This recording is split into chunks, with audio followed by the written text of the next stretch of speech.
I'm gonna hit y'all with a hood story since I haven't done one since we've been in this lovely state of Florida.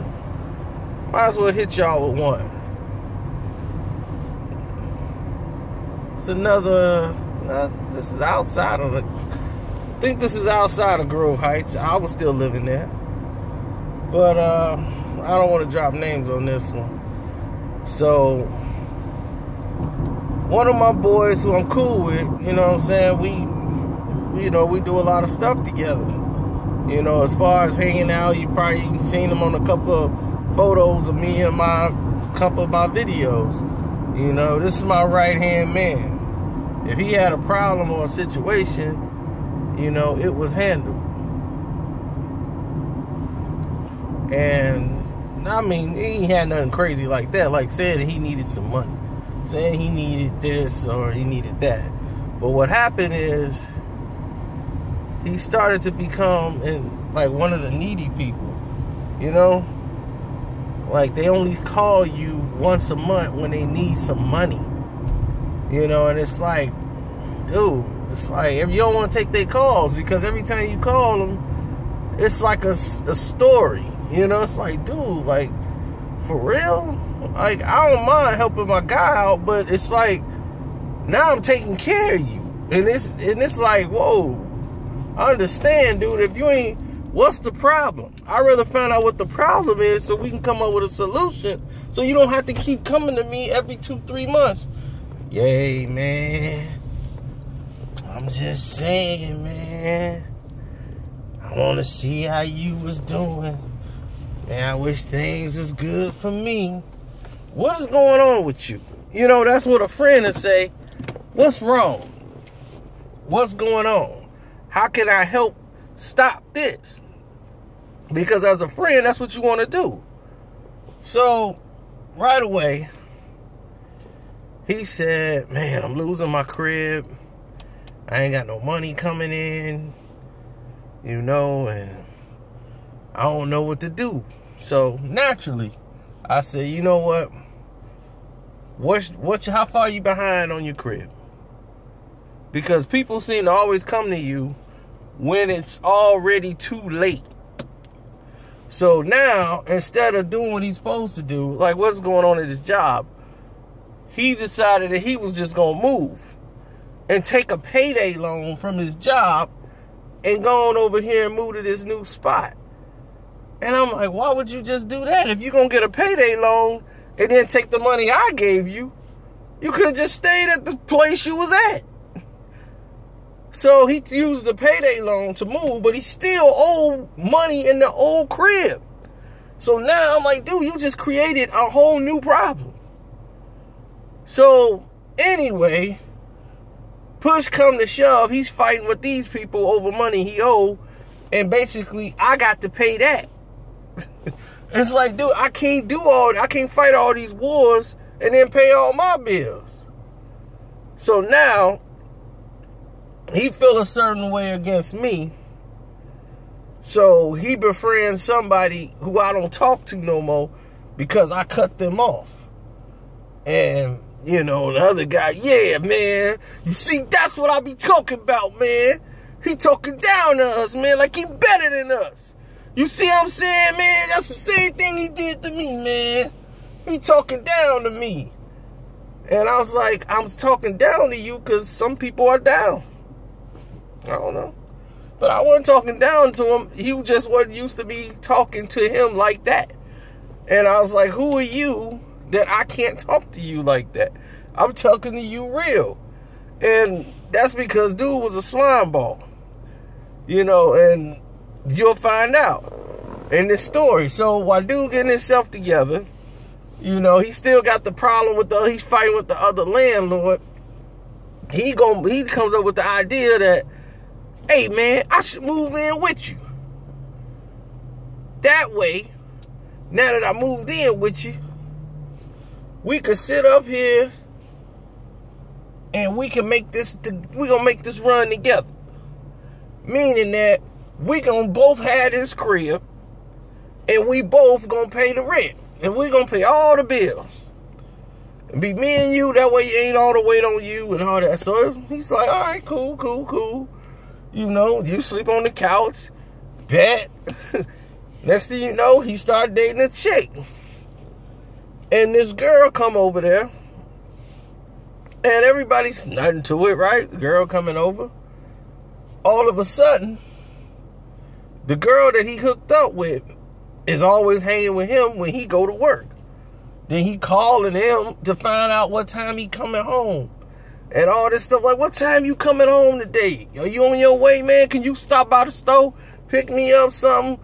So, my boy think that, you know, the shiesty dude is hitting his girl. You know, so he's thinking about it all the time. Like, man, I think something going on. My thought is, kick him out. Why is he there anyway? You know the type of dude he is. If he's there, that's his job. His job has always been causing confusion and causing problems. Everywhere he goes, he's always getting into it with somebody. My buddy got 16 butterfly stitches or something like that in his head. The other guy got staples. They went into this bar. He decided to go fighting some biker. And then didn't know the bikers roll in packs, and all of them got beat up at the bar, and they got all stitched up, you know, because of him running his mouth. And he can't control his liquor, and to him, it's like, nah, I was drunk, I didn't feel it. But your boys feel it, you know what I'm saying? He got no remorse for that. He put everybody's lives in danger. Why do you want to hang around a person like that?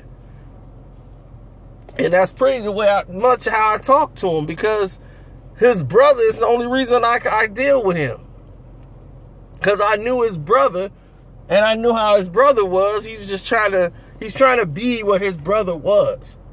But your brother wasn't the guy you saw all the time. When he around you, he portrayed that, I'm the big brother. But in the real world with everybody else, he was just a lame. Really, he didn't really do nothing that was heavy. You know what I'm saying? But he grew up. He was smart. He went to school, got machine engineering, you know, got him a good job. So there ain't nothing wrong with that. That's cool. But don't try to be like tough, like, man, remember my brother slammed that man on the concrete. Nobody want to hear that. So yeah, he slammed dude down. You know, he was a big dude.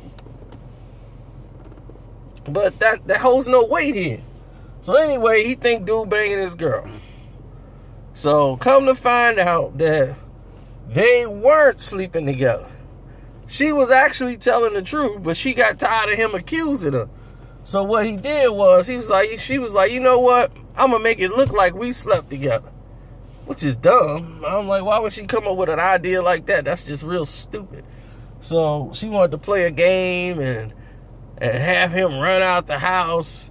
So now they get into a big argument because she was like, we were just playing with you because you always be thinking that and this and that. And all of a sudden, he was just like, no, I ain't buying it. I want you out and him out. She don't just like, well, I don't live here. If you want to, man, we was just joking with you, but you know what? I'm a lease. A dude like, I ain't leaving. I pay rent here. You just can't throw me out. You got to give me some type of warning. Dude was like, man, we ain't got no lease. I don't have no lease with you. You got to go. You said you wanted to live here. I said, cool. But I don't want you to stay. Now you got to bounce. You can go back to your brother's house. So now he mad. And now he want to fight. So him and my boy get into a fight. The cops come. And they take him away. And all of a sudden, now he's got a new problem. Because all of a sudden, the stuff started coming about by him owing the guy rent, and he didn't go to court. So he got detained. And then guess who had to come bail him out? So we get there, and then I was like, dude, I already told you. So here's my lesson to you. I'm not bailing you out. Deal with it. Get an I bond. You should get an I bond. You can get out. He's like, see, I told you. He always think he better than somebody. I was like, both of y'all. Y'all got in this jam on y'all own. Y'all settle it on y'all own. And the girl y'all to think about and talking to And everything else, the girl that they was fighting for, I already knew her. And I was like, oh, she was already two-timing him. I'm like, dude, you know her. I was like, that's the girl that was at the club. She's from Nitro. She used to be, when they used to have the booty dance contest at Nitro, she was the one on the stage. She sleeps with the DJ.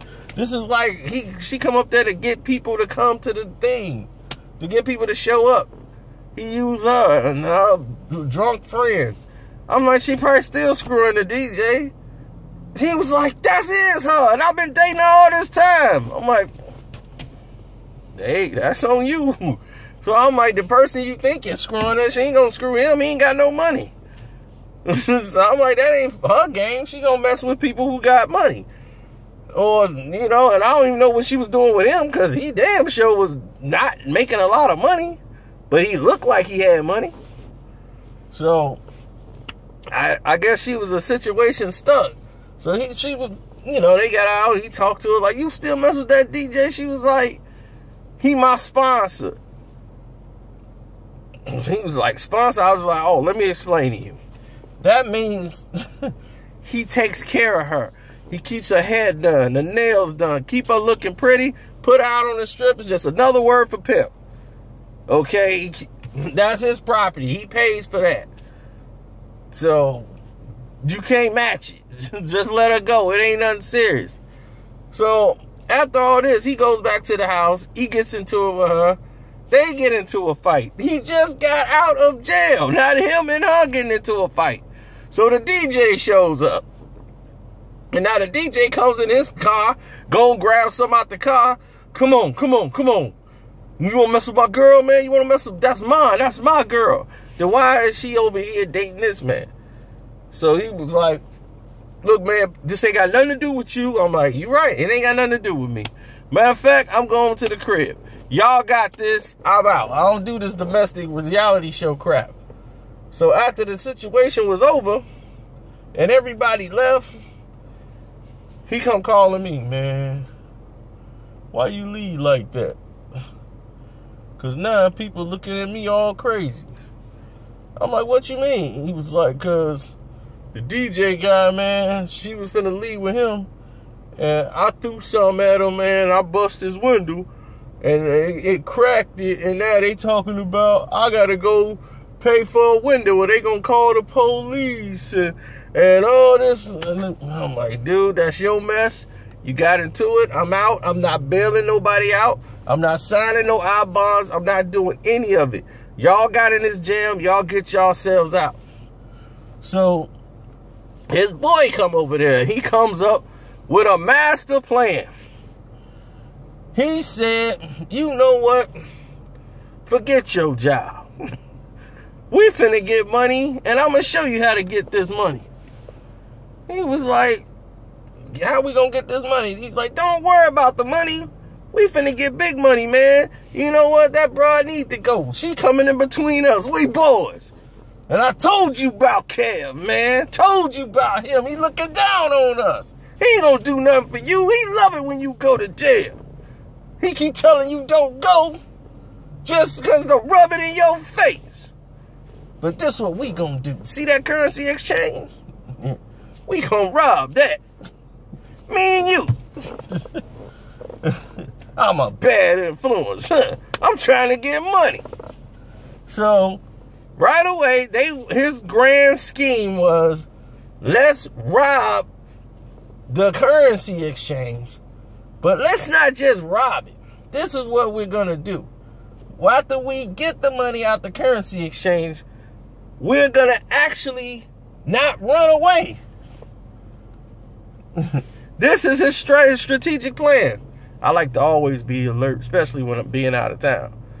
I got to watch every car coming up, every car that's leaving, especially with tinted windows. I don't know what the situation is.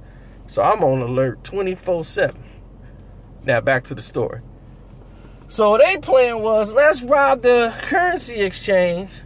And then after they rob the currency exchange, then they going to come back and not leave, but go next door to the restaurant that's right next to it and post up and get something to eat. So the cops show up. They mapped this whole thing out.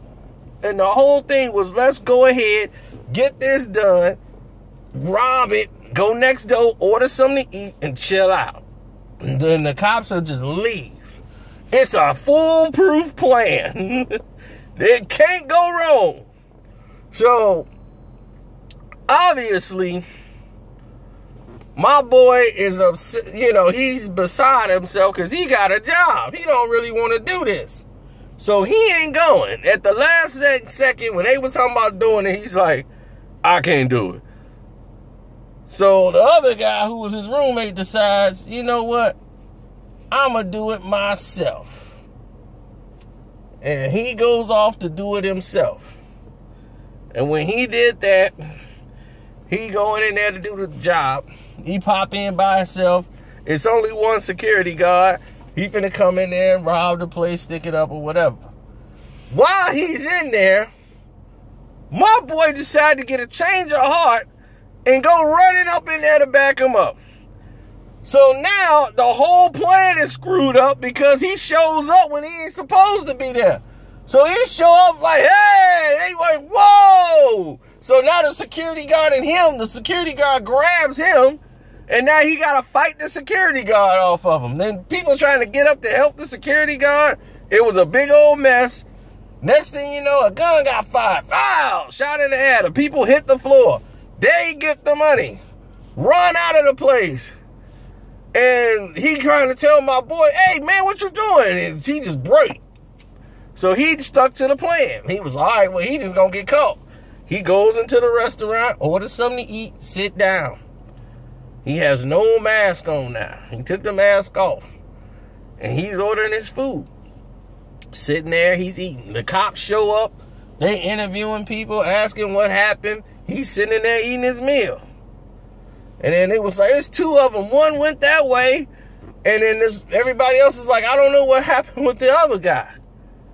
He was like, but it was two people. Where did the other guy go? And he's sitting there eating his food. And he almost made it. One person said, I saw a guy go in the restaurant right here. So they go in the restaurant, he's sitting there eating, and he was like, was it this guy? He was like, yeah, that's him. He was like, yeah, I saw him come in here. I don't know if he had anything to do with a robbery, though. And then they was like, wanted to search him. And they found the mask on him, and the people in the store was defending him. Like, look at the cops messing with him. Leave him alone, man. All he did was come in here, order something to eat. And he had the money on him. So he went to jail. He wasn't just ordering something to eat, obviously. But the people in the restaurant didn't know. He just robbed the currency exchange next door. So now both of them are on the run because now he done gave his buddy up. And he was like, yeah, he did it too. He did it with me. He went in there, signed everything. It's all on the paper. His signature. Everything. Told him what he did, where he worked, man, big time. Selling him out. So, to this day, those two don't speak. My boy actually beat the case. Even though this boy ratted on him, there was no proof that he was actually in the currency exchange. Because they never caught him. He had the day off. He had the day off work or whatever, or he went to work, did everything he was supposed to do, cleaned himself up. They interviewed him, said he was there. His job's like he showed up on time. He's a good person when it comes to work, and there's no reason for him to do that. And they couldn't find no reason. They didn't find no money. They didn't find nothing on him whatsoever. So when he went to court, it's like his buddy is telling on him. He's like, oh, that's my roommate. He's been involved with a whole lot of people, which was true. He got kicked out, which was true. They got arrested fighting each other, which was true. It's all documented. They went to jail because of it. All of it was documented. So it was like, how can you... It's like, this is why he's blaming me. So my boy dodged the bullet. And that fool... I ain't really seen him since. He been in and out of jail ever since. So, I guess I had good judge of character there. try to help people and tell them it's not cool to keep going to jail. You know, there's nothing cool about going to jail. Try to stay out of it. What do you want to go there for? I mean, unless your life is to be told what to do, that's just modern day slavery there. Why the hell would you want to go there? I mean, what money could you got out of the currency exchange that wasn't going to run out? Then what you going to do? Rob another one? With a risk that's not worth the reward. If I ever had to rob something, it's going to be Davis robbed $1.9 billion. I'm not going for $300 or $3,300. $3,300 of jail. I'll be like, you kidding me? We gonna put $42 billion was stolen in savings and loans by Mr. Davis. I'll be like, I want my lawyer here. Everything was done legit. But no, I have too good of a conscience for that. Let me go up in this CVS and grab some stuff. But that's how that story all ended. The DJ and the girl, I just wanted to tell it all from the beginning. Because it's just so crazy. When people live a crazy life, all this stuff start happening in a circle. When you start doing stuff wrong and stupid and don't know how to act, ain't listening to people, messing your money up. And see, he one of those people that live from check to check and forget they got bills coming up and then be like, I'll put $200 on it. How you gonna put $200 on your rent? Here's $200, man. I know I owe you $5, but here's $250. Man, I messed up on my check. No, you wasn't. You was in the club trying to be Billy D. Williams. Up in the nightclub trying to be Jiggy and get this fake jewelry thing because you saw somebody who had a real one in a rap video. But he gets paid to wear that. And he probably got it on a loan. Like, dude, I loaned this. Bank loaned me this. I had to get that back after the video. So, you trying to live that dream in the club so the girl will go on with you. That's what's really going on. Alright, this video long enough. I'm out. Karceno Hood Stories. I think we on volume 12. This is volume 12. Alright, I'm out.